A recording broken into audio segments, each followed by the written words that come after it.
గురుగారు మరో ప్రశ్న. కొంతమంది ఇంట్లో సూక్ష్మజీవులు అంటే బొద్దింకలు కానివ్వండి, బల్లులు కానివ్వండి, ఇవి సంచరించడం మూలాన లక్ష్మీ కటాక్షం ఉంటుంది, లక్ష్మీ కటాక్షం వస్తుంది, లక్ష్మీదేవి అనుగ్రహిస్తుంది అని అంటుంటారు. కొంతమంది వీటికి విరుద్ధంగా కూడా మాట్లాడుతూ ఉంటుంటారు. ఇందులో వాస్తవాలు ఏంటి అసలు? శ్రీ మహాగణాధిపతయ నమః. ఐం మహాసరస్వత్యే నమః. శ్రీ లలితాంబికాదేవియే నమః.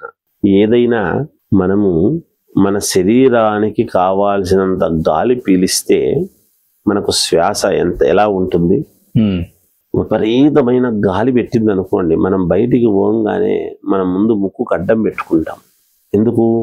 అంత పెద్ద గాలిలో నుంచి ఏదైనా వచ్చినా చేసినా ముక్కుల్లోకి పోతే చేస్తే విపరీతంగా గాలి వస్తుంది అనే ధోరణితో పెట్టుకుంటామా?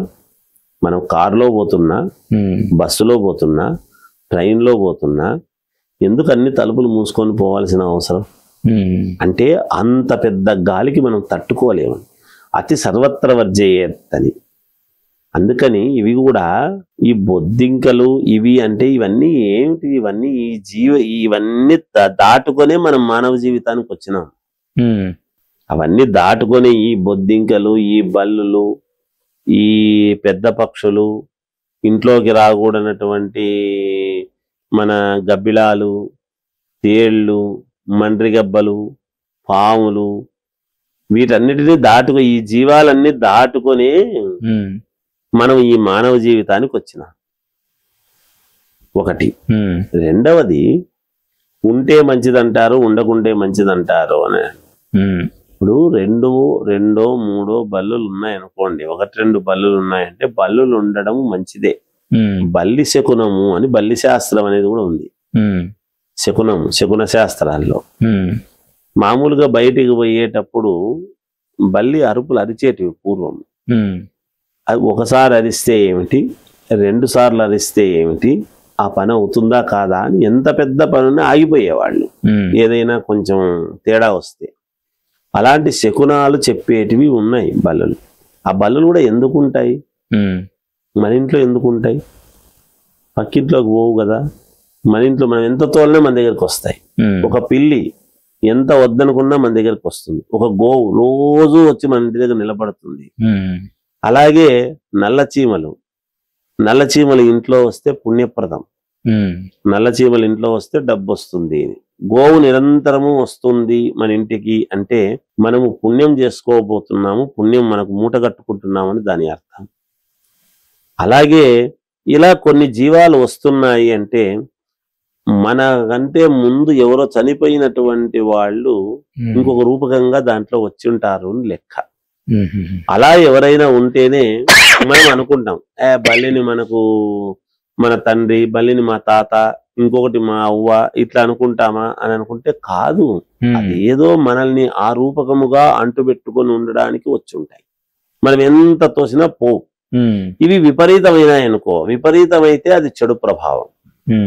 ఏదో 1-2 ఉన్నాయనుకో, అది మన వాళ్ళు ఏదో మన రుణానుబంధ రూపేణ పశుపత్ని సుతాలయ అని చెప్పినారు కాబట్టి అలా ఉంటాయి అని అనుకునేటువంటి తత్వం ఉంటుంది. ఏదైనా 1-2 బల్లులు ఉంటే నష్టం లేదు, ఉంటే మంచిదే, డబ్బులు వస్తాయి. ఇది ఖచ్చితంగా సందేహమే లేదు.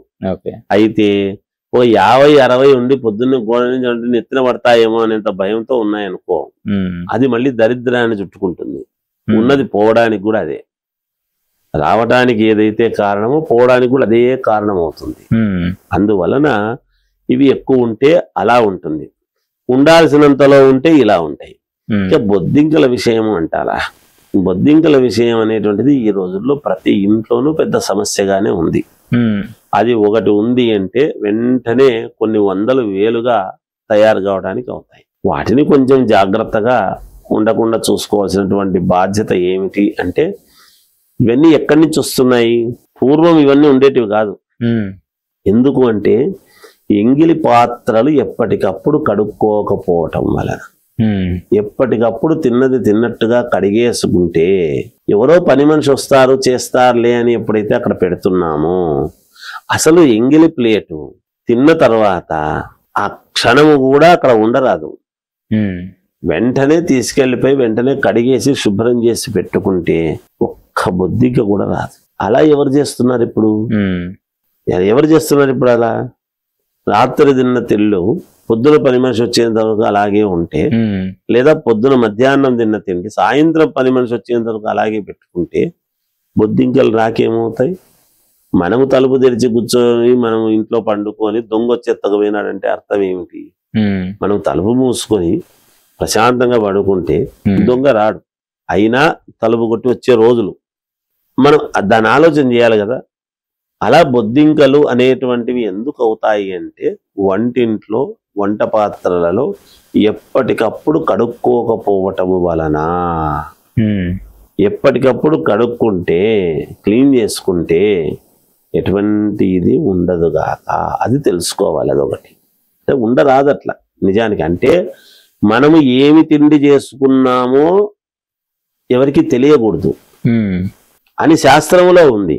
అందుకు కదా తింటున్నప్పుడు కాస్త మరుగు అని మనం లోపల వంటిల్లు లేదా డైనింగ్ హాలు అని పెట్టుకుని లోపల కూర్చొని తినవాలా అనేటువంటి చెప్పాం.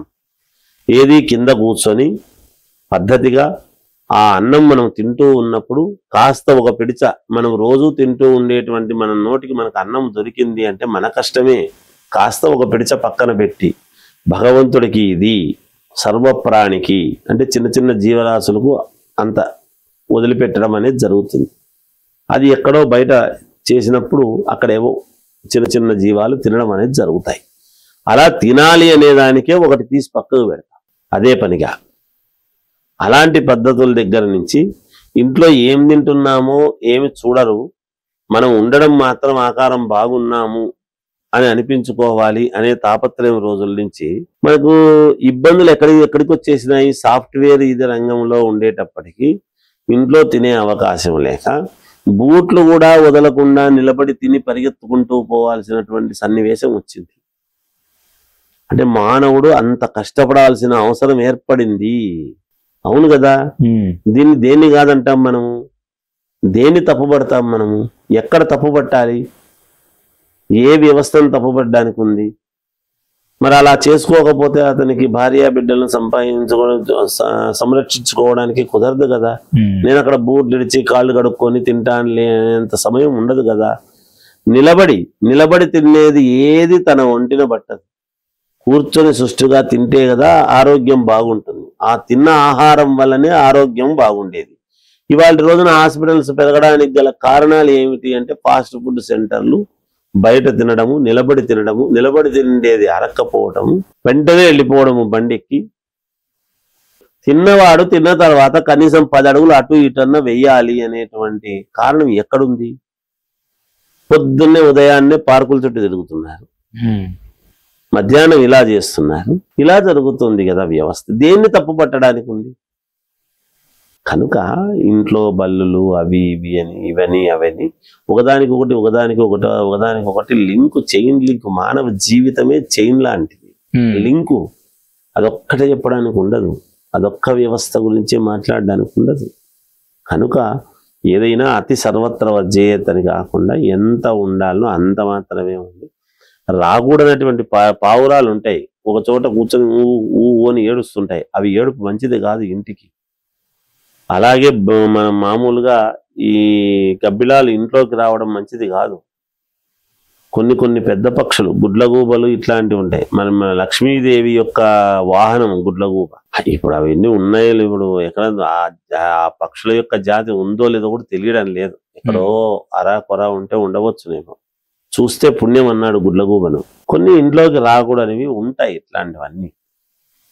అందువల్ల ఆ రాకూడనటువంటివి ఏమిటివి, ఇంట్లో రావాల్సినటువంటివి ఏమిటివి అనేటివి ఉన్నాయి. కాబట్టి అలా చూసుకొని జాగ్రత్తగా చేసుకోవాల్సిందేటువంటిది ఏదైనా.